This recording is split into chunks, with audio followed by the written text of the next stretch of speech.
Oke, Nelan, selamat Hari Natal. Puji syukur kepada Tuhan karena hari ini kita boleh berkumpul bersama sebagai satu keluarga besar untuk merayakan Natal dengan tema Tuhan hadir memulihkan keluarga.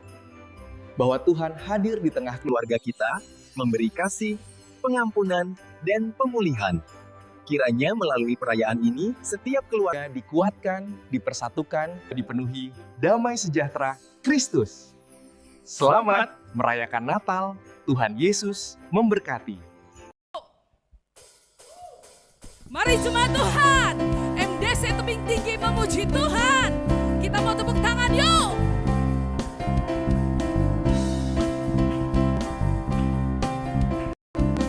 Dari pulau dan benua, memuji Engkau Tuhan. Dari pulau dan benua, terdengar selalu terus lagu pujian semua.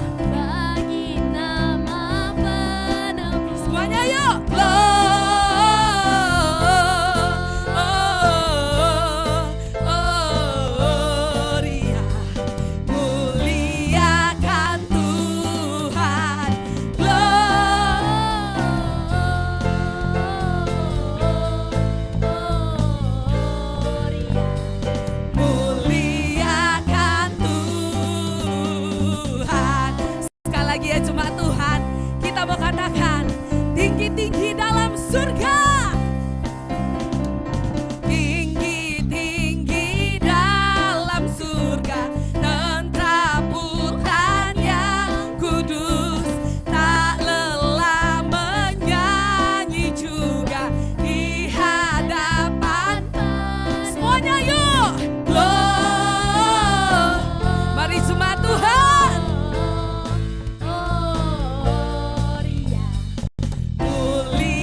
memuji Tuhan. Kita mau menggoyangkan badan kita, amin. Mau menari buat Tuhan.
Jemaat Tuhan,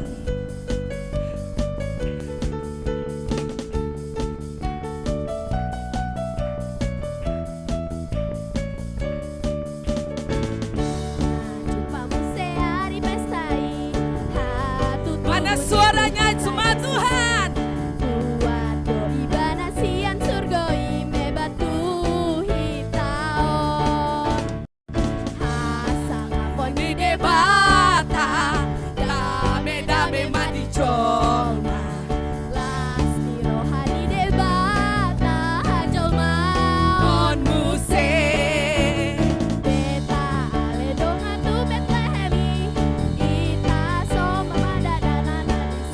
Jemaat Tuhan,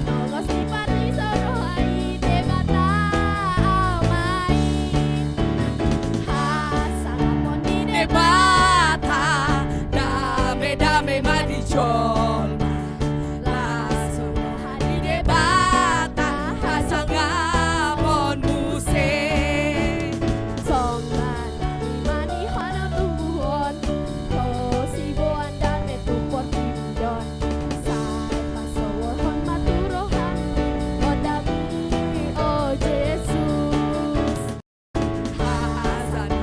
debata dame lah di jona rohani debata hasangapon muse hajol maon muse semuanya hajol maon muse. di suatu malam gelap dan berbintang serta sang langit ikut bergirang. Berkedip satu bintang memancarkan cahaya gemilang yang mengantarkan orang bijak menuju kepada terang, bahwa seorang raja juru selamat telah datang. Tidak seperti bintang biasa, namun bintang yang memberi tanda bahwa dunia ikut berseri karena seorang bayi telah lahir untuk bumi ini, untukku, untukmu, dan untuk kita semua.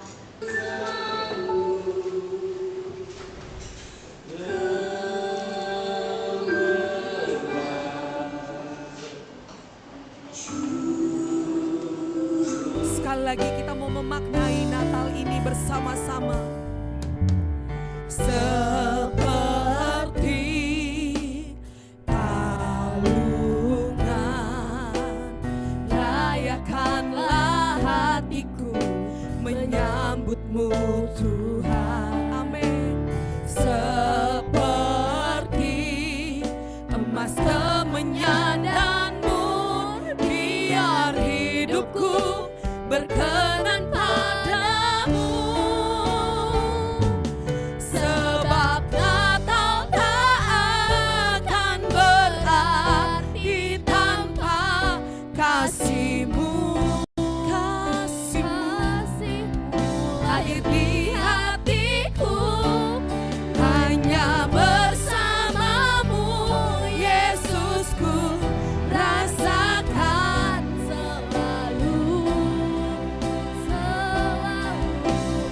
Indahnya Natal di hatiku.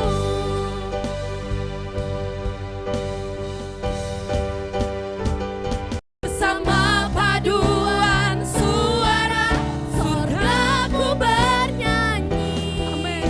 Kemuliaan di tempat maha Allah dan damai sejahtera di antara manusia yang hidupnya berkenan kepadamu. Sebab Natal tak akan berarti tanpa kasih-Mu. Kasih-Mu lahir di hatiku, hanya bersama-Mu Yesusku rasakan selalu. Indahnya Natal di hatiku. Indahnya Natal di hatiku.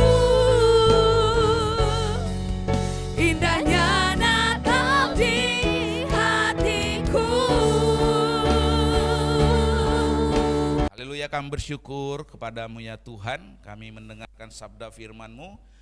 Berkatilah hamba-Mu, berkatilah setiap umat-Mu yang boleh mendengarkannya Tuhan. Sehingga kebenaran firman Tuhan boleh jatuh di tanah yang subur, bertumbuh, berakar dan berbuah. Nama Tuhan dipermuliakan. Dalam nama Yesus kami berdoa. Amin. Shalom. Haleluya. Bapak, Ibu, saudara-saudari, ya, tema khotbah kita di malam Natal ini adalah sama seperti apa yang menjadi tema dari PGI, Persatuan Gereja Indonesia, yakni Allah hadir untuk menyelamatkan keluarga, yang natsnya diambil dari Matius pasalnya yang pertama ayat 21 sampai ayat yang ke-24. Saya undang kita semua boleh bangkit berdiri, kita mau baca firman Tuhan. Kita mau hormati firman Tuhan, kita bangkit berdiri. Ya, saya mengajak kita membacanya secara bergantian. Bapak Ibu ayat 21, saya ayat 22, ayat 23 Bapak Ibu dan saya ayat 24. Kita mau baca 1, 2, 3 ya.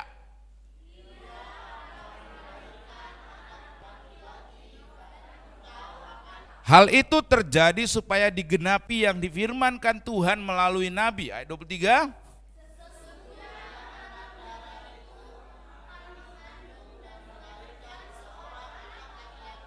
Sesudah bangun dari tidurnya, Yusuf berbuat seperti yang diperintahkan malaikat Tuhan itu kepadanya. Ia mengambil Maria sebagai istrinya. Silakan duduk. Terima kasih Bapak Ibu saudara-saudari.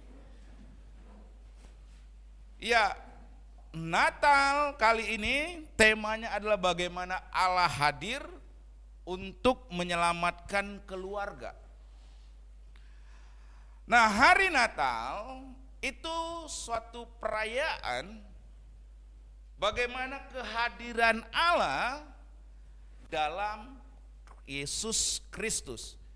Jadi Natal itu berbicara bagaimana Allah yang hadir dalam Yesus Kristus yang lahir di tengah umat manusia.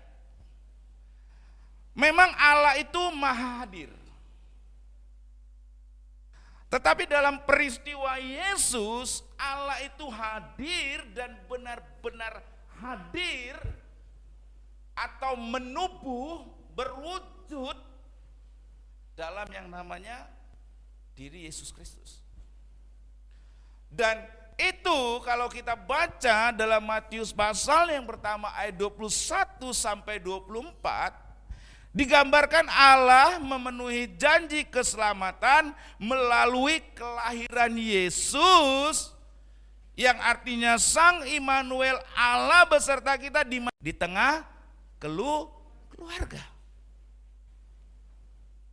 Jadi berbicara hari Natal itu adalah berbicara tentang kehadiran Allah dalam Kristus Yesus yang lahir di tengah keluarga yang bernama Maria dan Yusuf. Nah Bapak Ibu Saudara-saudari, itu sebabnya dia diberi nama Yesus, Allah yang hadir di tengah umat manusia, Sang Immanuel itu, yang lahir di tengah keluarga pasangan Maria dan Yusuf itu diberi nama Yesus. Nah, nama Yesus tidak hanya menunjuk pada identitas diri dan karakter seorang manusia yang tadi lahir, menubuh menjadi manusia, tetapi juga terutama merujuk pada perannya. Apa sih peran daripada Kristus Yesus yang hadir itu, yang lahir di tengah-tengah keluarga itu, yang hadir di tengah-tengah manusia itu? Ya, ini perannya adalah sebagai pribadi yang menyelamatkan. Jadi Yesus itu hadir, ada perannya saudara. Bukan sekedar hadir, lahir di tengah keluarga pasangan Maria, sudah lahir begitu saja, hadir begitu saja. Bukan saudara. Tapi dia hadir, dia punya peran. Adalah sebagai pribadi yang menyelamatkan umat yang percaya dari dosa mereka. Itu sebabnya Yesus itu disebut sebagai Sang Mesias. Pribadi yang menyelamatkan itu, Yesus Sang Mesias itu merupakan, kalau kita baca, kelahiran Yesus itu merupakan satu penggenapan.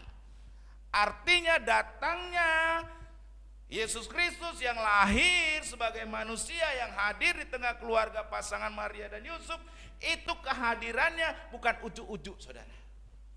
Bukan secara tiba-tiba, no.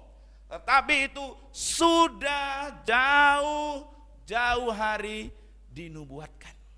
Kalau Yesus hadir, dia punya peran, ada fungsinya, ada arti daripada kehadirannya. Tapi tidak demikian dengan pribadi yang namanya Jeremy Bentham. Nah, yang bersangkutan ini, Jeremy Bentham ini, dia adalah seorang filsuf. Nah, dia adalah seorang filsuf utilitarianism. Ya. Dia filsuf yang sangat terkenal pada waktu itu, pada zamannya. Nah, satu ketika dia mau meninggal dunia, dia punya wasiat. Ya, Bentham memerintahkan, ini wasiatnya, bahwa tubuhnya setelah diautopsi haruslah diawetkan dan disimpan sebagai semacam auto icon atau potret diri mati, atau sederhananya saya katakan patung manusia yang seperti dirinya. Sebuah tubuh setelah diautopsi diambil di bagian dalamnya, diawetkan. Sebuah tubuh yang diisi dengan jerami, pakai pakaian dengan kepala yang dulunya sebelah mumi tapi sekarang diganti dengan kepala lilin. Dan kenapa dia punya permintaan seperti itu? Supaya tubuhnya diawetkan. Supaya tujuan utamanya adalah agar dirinya tetap bisa hadir dalam pertemuan resmi di masa depan, setidaknya secara simbolis. Nah, yang menarik Bapak Ibu, patung Jeremy Bentham ini sampai sekarang itu disimpan di University College London. Nah, yang sebagian orang sebut sebagai penghormatan atas warisan pemikiran daripada Bentham. Yang menarik saudara, kalau dewan daripada University College of London ini melakukan rapat, mereka akan membawa patung Jeremy Bentham hadir di tengah-tengah rapat daripada anggota dewan tersebut.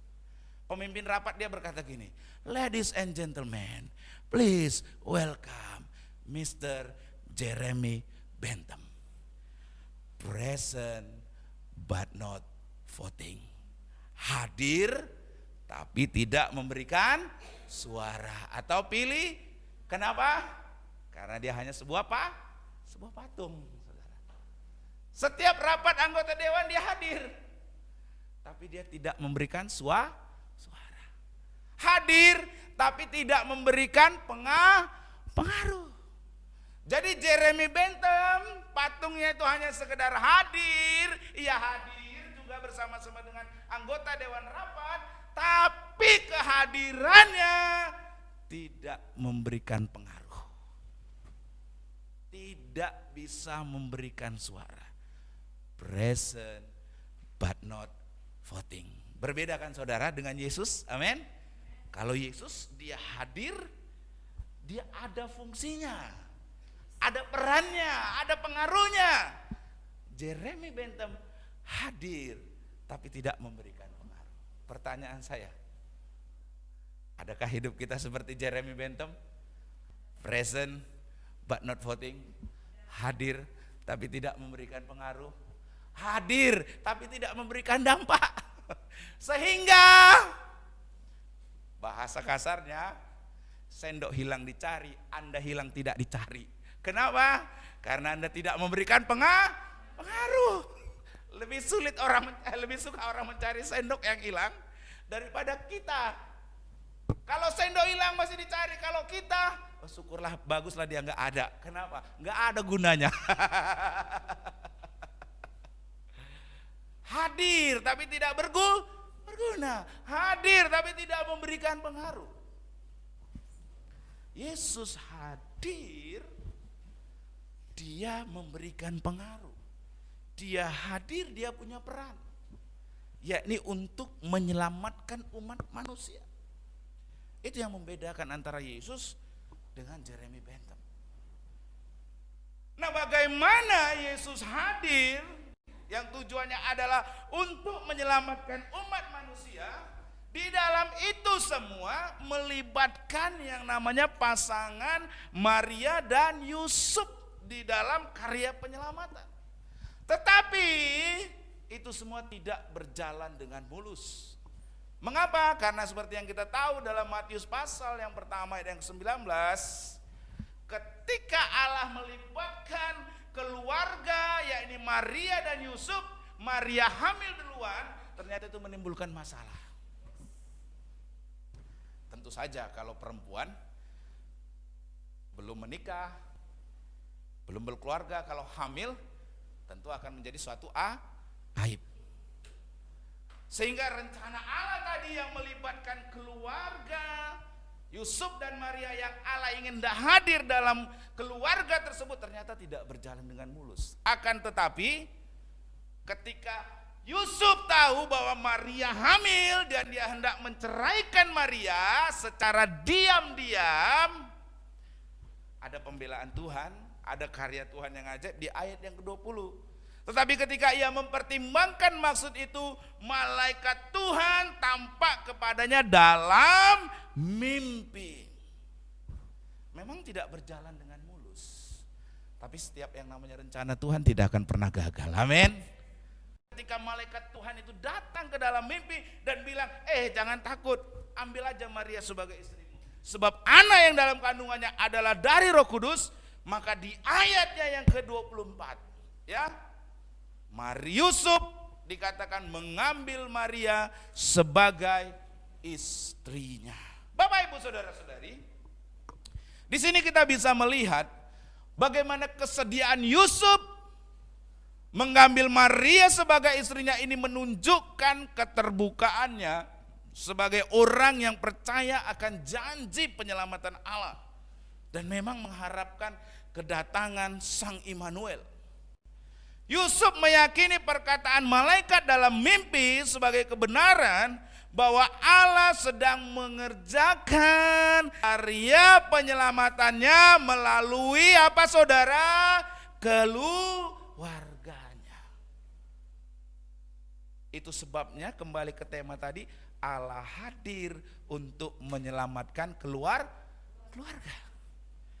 Yusuf meyakini perkataan malaikat dalam mimpi sebagai kebenaran bahwa Allah memang sedang mengerjakan karya penyelamatannya melalui keluarganya. Anda mau dipakai, keluarga Anda mau dipakai untuk menjadi karya penyelamatan Tuhan, amin? Amin saudara? Amin saudara? Enggak yakin saudara? Amin saudara? Kenapa keluarga Yusuf bisa, keluarga kita nggak bisa? Amin. Amin saudara. Karena Allah hadir untuk menyelamatkan keluarga. Sebagaimana nats kita, sebagaimana pelajaran firman kita hari ini. Maka bersama Maria, Yusuf pun menunjukkan bahwa ternyata keluarga yang taat kepada Allah itu dapat menjadi saluran kasih dan keselamatan bagi dunia. Amin. Yang setuju katakan amin. Anda dan saya mengenal Yesus Kristus Tuhan karena kehadiran Yesus di tengah keluarga Maria dan Yusuf. Amin. Maka kalau Allah hadir di tengah keluarga saudara, amin, saudara akan menjadi saluran kasih dan keselamatan bagi dunia. Amin. Kelahiran Yesus Kristus, kehadirannya di tengah keluarga, serta bagaimana cara Maria dan Yusuf mengubah relasi keluarga mereka dalam terang kehendak Allah. Yesus Kristus hadir dalam keluarga Maria dan Yusuf. Lalu bagaimana respon Maria dan Yusuf dalam terang kehendak Allah ini sangat relevan untuk memaknai berbagai krisis yang sedang dihadapi oleh keluarga di akhir zaman ini. Apa itu saudara? Saudara-saudari, berbagai krisis keluarga yang sering menghancurkan itu antara lain adalah perpisahan, perceraian, kekerasan dalam rumah tangga, masalah ekonomi, judi online, pinjaman online, narkoba, individualisme, dan materialisme. Dan saat ini, hari-hari ini, keluarga sedang dihancurkan dari dalam oleh berbagai krisis seperti yang ada saat ini. Betul? Nah ini saudara, kita bagaimana Yesus Kristus hadir di tengah keluarga, serta bagaimana Maria dan Yusuf merespon kehadiran Yesus itu, ini sangat penting dimaknai di tengah-tengah krisis yang terjadi di dalam keluarga hari-hari ini saudara. Amanat yang tersirat dalam Matius pasal yang pertama 21 sampai 24 mendorong kita apa saudara? Untuk terlibat secara aktif dalam menjadikan keluarga sebagai tempat Allah hadir. Kalau Allah hadir, maka Allah akan melaksanakan karya penyelamatannya dalam keluarga. Maka yang tadi saudara, berbagai krisis-krisis yang sedang terjadi hari-hari ini, saya percaya kita akan bisa mengalami keselamatan lewat daripada berbagai krisis itu kalau Allah hadir di tengah keluarga kita. Amin. Nah Bapak Ibu Saudara-saudari, keluarga itu adalah tempat di mana suami dan istri mengambil peran yang setara dan bertanggung jawab terhadap pasangannya, anak-anak, dan siapapun yang Tuhan tempatkan dalam keluarga.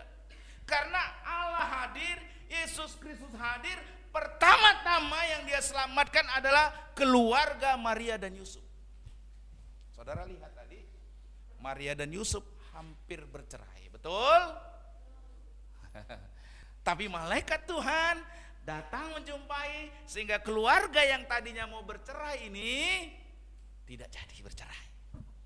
Oleh karenanya Bapak Ibu Saudara-saudari, saya mengajak kita di dalam perayaan Natal ini adalah menjadi saat yang tepat bagi kita untuk merenungkan dan juga mengalami karya Allah yang hadir untuk menyelamatkan melalui pemulihan dan penguatan kehidupan keluarga. Keselamatan itu menurut John Stott, seorang teolog, dalam bukunya The Message of Romans, ya, dia menulis ya dalam buku ini berbicara keselamatan itu ada tiga waktunya saudara. Waktu yang pertama kita telah diselamatkan, itu artinya waktu yang lewat. Kita sedang diselamatkan itu artinya sekarang ini. Dan kita akan diselamatkan itu berbicara yang akan datang. Nah Bapak Ibu Saudara-saudari, kalau kita berbicara tentang keselamatan di waktu yang telah lewat, itu adalah seperti ini Bapak Ibu Saudara-saudari. Kita itu telah diselamatkan, artinya kita selamat dari hukuman dosa. Yesus Kristus itu hadir untuk menyelamatkan saudara dari hukuman dosa. Betul kan? Sebab upah dosa adalah maut, kematian yang kekal, keterpisahan dengan Allah untuk selama-lamanya. Nah, Yesus Kristus itu hadir supaya saudara selamat dari hukuman dosa. Karena begitu besar kasih Allah akan dunia ini sehingga Ia mengaruniakan anaknya yang tunggal supaya setiap orang yang percaya kepadanya tidak binasa, melainkan beroleh hidup yang artinya saudara selamat nih. Harusnya saudara berdosa, saudara harusnya dihukum. Kondisi manusia sebelum diselamatkan, semua manusia berdosa. Dosa itu membuat manusia bersalah di hadapan Allah yang kudus, dan hukuman dosa udahlah pasti kematian, baik secara rohani maupun kekal. Tapi manusia tidak bisa membayar dosanya sendiri. Karena itu Allah memberikan keselamatan melalui Kristus Yesus. Nah, karya Allah dalam Kristus, darah Kristus itu membenarkan dan mengampuni. Tetapi juga keselamatan sekali lagi bukan karena usaha kita. Sebab karena kasih karunia kamu diselamatkan oleh iman, itu bukan hasil usahamu tetapi pemberian Allah. Betul kan saudara? Oleh karenanya janganlah seorang pun memegahkan diri. Artinya kalau saudara selamat bukan karena usaha saudara, bukan karena kebaikan saudara, tetapi semata-mata karena anugerah Tuhan.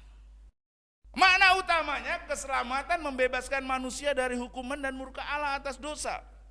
Hasilnya status diubah dari bersalah menjadi dibenarkan. Dari musuh Allah kita menjadi anak Allah. Serta ada jaminan kehidupan yang kekal. Dan inilah aspek hukum keselamatan. Perubahan status di depan Allah. Inilah saudara selamat dari hukuman dosa. Itulah yang keselamatan yang telah. Amin. Telah Anda terima, amin. Keselamatan ini yang telah Anda terima, amin. Ketika saudara percaya Yesus, dosa saudara diampuni. Ketika saudara percaya kepada Yesus, Anda menerima anugerahnya, Anda berubah dari yang bersalah menjadi dibenarkan, amin. Dari musuh Allah menjadi anak Allah, amin. Dan ada jaminan kehidupan yang kekal. Itu keselamatan yang telah, yang lewat, amin. Ketika saudara percaya kepada Yesus, amin.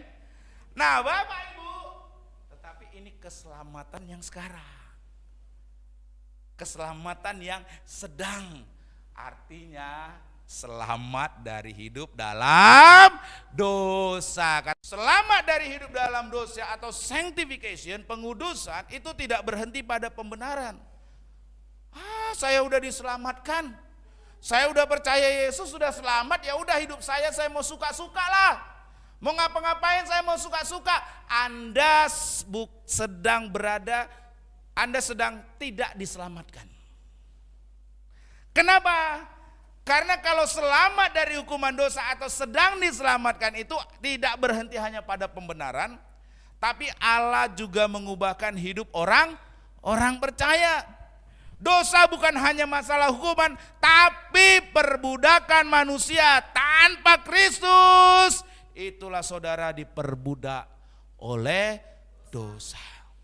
Nah Bapak Ibu, tapi karya Allah setelah kita percaya, Roh Kudus tinggal dalam orang percaya, ada kuasa untuk melawan dan meninggalkan dosa, hidup diarahkan untuk kekudusan. Makna utamanya adalah bagaimana keselamatan itu melepaskan manusia dari kuasa dosa dalam kehidupan sehari-hari. Ini keselamatan yang sedang itu saudara. Bagaimana hari-hari ini saudara jalani, tidak hidup di dalam natur orang berdosa. Keinginan saudara, pikiran saudara, tindakan saudara tidak dikuasai natur dosa. Itulah keselamatan yang sedang. Bukan hanya berbicara lampau saudara keselamatan itu, tetapi sekarang yang sedang. Dan ini yang orang Kristen sering lupakan. Hanya berbicara itu keselamatan yang lampau. Bagaimana Yesus Kristus mati di kayu salib? Oh ya, dosanya sudah diampuni ya. Tapi dia lupa bahwa keselamatan itu selamat dari hukuman dosa, tapi juga selamat dari hidup berdosa. Ada orang bilang gini, Pak, selama kita menjadi manusia, pasti kita berdosa. Betul. Tapi ada bedanya orang yang jatuh dalam dosa sama orang yang hidup dalam dosa. Kalau jatuh itu sekali, betul? Karena keadaan orang bisa jatuh dalam dosa, betul? Tapi kalau orang yang hidup dalam dosa udah tahu itu dosa, tapi masih dilakukan, itu yang membedakan. Sekali lagi Anda dan saya, kita semua bisa jatuh ke dalam dosa. Daud, orang yang berkenan kepada Allah, jatuh ke dalam dosa. Tapi apa yang dia lakukan? Ketika dia jatuh ke dalam dosa, diingatkan oleh Nabi Nathan, Daud, kau udah buat dosa kau rancangkan supaya Uria itu, suami dari Batseba itu, maju ke medan perang, di paling depan, supaya dia mati, kemudian supaya kau ambil istrinya, kau ini udah berbuat dosa. Ketika ditegur demikian, Daud langsung sadar, oh iya, aku salah, aku berbuat dosa. Dia bertobat, dia tidak mengulangi kembali. Itu tandanya orang bisa jatuh dalam, Anda siapapun kita bisa jatuh dalam dosa, betul? Tetapi kalau hidup terus dalam dosa, itu satu keputusan, saudara. Sudah tahu dosa, tapi mau hidup dalamnya. Sudah tahu dosa, tapi mau hidup dalamnya. Sudah tahu dosa, tapi mau terus hidup di dalamnya. Maka kita sedang tidak diselamatkan. Ya samalah kayak gini. Kalau kita punya anak, saudara, anaknya mencuri. Sekali mencuri, dibilang, jangan mencuri lagi. Mungkin hari ini kok kilap mencuri, karena butuh uang untuk beli permen atau beli ikan gitu ya. Kilap, udahlah sekali gak apa-apa. Dia jatuh dalam dosa. Kenapa? Ada keinginan untuk beli permen atau mau beli ikan, dia mencuri duit orang tuanya. Tapi kalau terus mencuri duit orang tuanya, itu bukan jatuh, tapi keinginan. Udah beda, saudara, udah beda itu, saudara. Amin. Amin, saudara.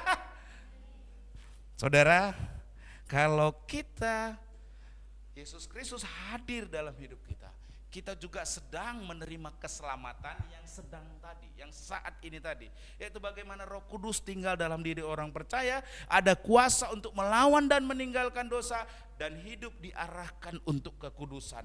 Makna utamanya adalah bagaimana keselamatan melepaskan manusia dari kuasa dosa dalam kehidupan sehari.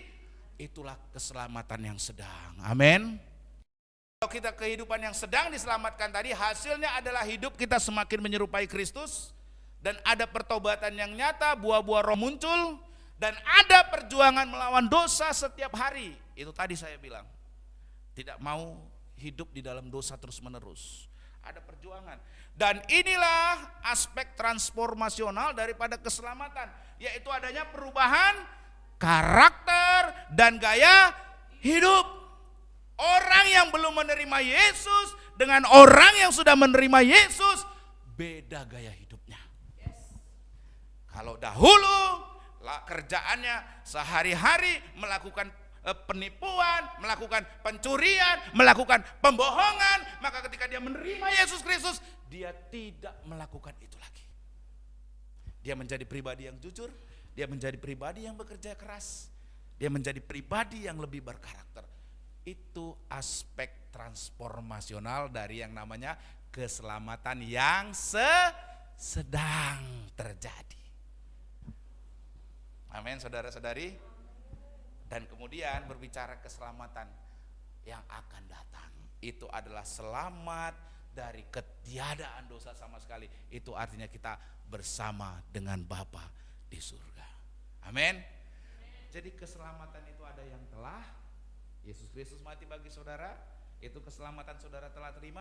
Tapi juga ada keselamatan yang sedang, artinya kehidupan saudara tidak lagi dikuasai dosa. Amin.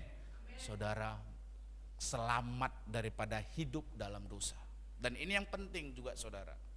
Amin, saudara. Amin.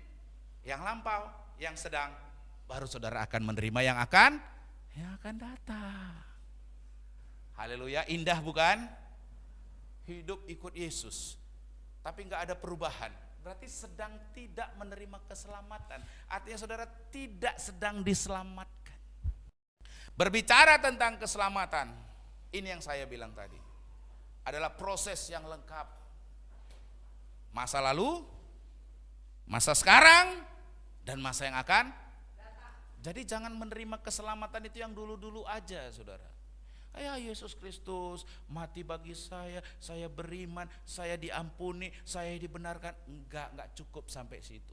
Saudara harus juga menerima keselamatan di masa yang sekarang. Saudara selamat dari perbuatan-perbuatan dosa. Amin. Selamat dari hidup natur dalam dosa. Dan keselamatan akan masa depan.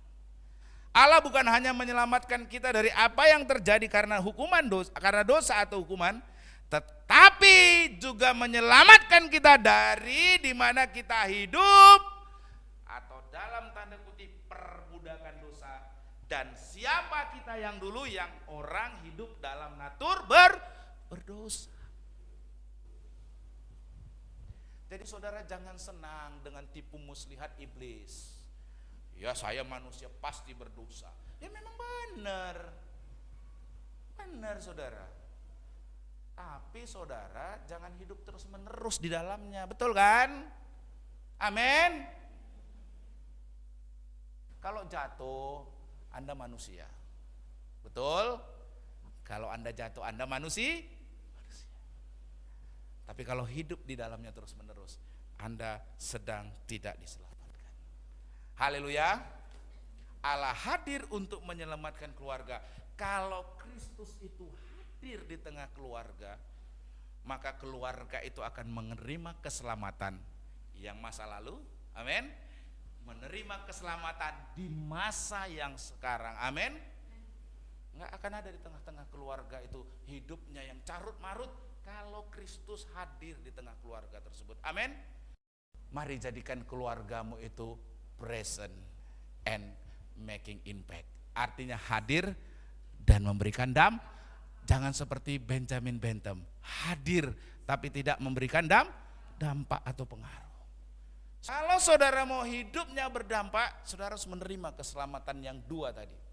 Keselamatan yang dahulu dan keselamatan yang sedang, amin. Hidup saudara mengalami perubahan-perubahan, amin. Tidak lagi hidup dalam natur, dalam dosa, amin. Baru hidup kita akan menjadi berdampak. Mari kita tundukkan kepala, kita bersatu dalam doa. Terima kasih Tuhan buat renungan kami malam hari ini. Allah hadir untuk menyelamatkan keluarga. Yesus Kristus hadir di tengah keluarga pasangan Maria dan Yusuf dan memberikan keselamatan, bahkan keluarga tersebut menjadi saluran keselamatan bagi seluruh dunia. Kami percaya Tuhan, ketika Engkau Yesus Kristus hadir di tengah-tengah keluarga kami, maka akan terjadi transformasional dalam diri kami, dalam keluarga kami ya Tuhan. Kami akan dipulihkan, kami akan dikuatkan, kami akan diteguhkan, kami akan dikasihi, kami akan juga saling mengasihi ketika Kristus hadir tengah keluarga kami. Dan itulah tujuanmu Tuhan hadir untuk memberikan keselamatan. Keselamatan bukannya hanya yang dahulu, tapi keselamatan yang juga sedang saat ini, hari ini, di waktu-waktu sekarang ini ya Tuhan. Dan kami mau hidup di dalam keselamatan di waktu-waktu yang sekarang ini. Kami mau keluarga kami menerima keselamatan di waktu-waktu yang sekarang ini. Kami tidak mau Tuhan keluarga kami mengalami berbagai krisis-krisis seperti yang terjadi hari-hari ini di berbagai keluarga-keluarga di zaman ini. Tapi kami mau Tuhan keluarga kami menerima keselamatan. Keselamatan yang sempurna, baik yang lalu, hari ini, dan yang akan datang. Terima kasih untuk kebenaran firman-Mu. Terpujilah nama-Mu Tuhan. Kami mengucap syukur dalam nama Yesus. Amin. Sore dunia terasa indah karena hari ini telah berakhir.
Firman Tuhan ya.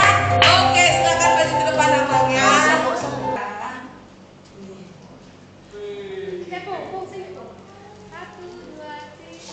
Kami bersyukur malam hari ini Tuhan, kami boleh menikmati ibadah Natal, bersuka cita di dalam perayaan Natal. Kami bersyukur juga kalau kami sementara akan menikmati berkat makanan jasmani. Mohon anugerah Tuhan untuk menyucikan, menguduskan, agar makanan minuman ini boleh menjadi kesehatan, menjadi kekuatan, menjadi darah dan daging kami, boleh menjadi kekuatan dalam hidup kami. Terima kasih Tuhan buat yang sudah bekerja lelah dan juga yang sudah menyediakan dana untuk kami menikmati berkat makanan ini. Tuhan yang menggantikan dengan berkat sukacita yang berlimpah-limpah. Dalam nama Yesus kami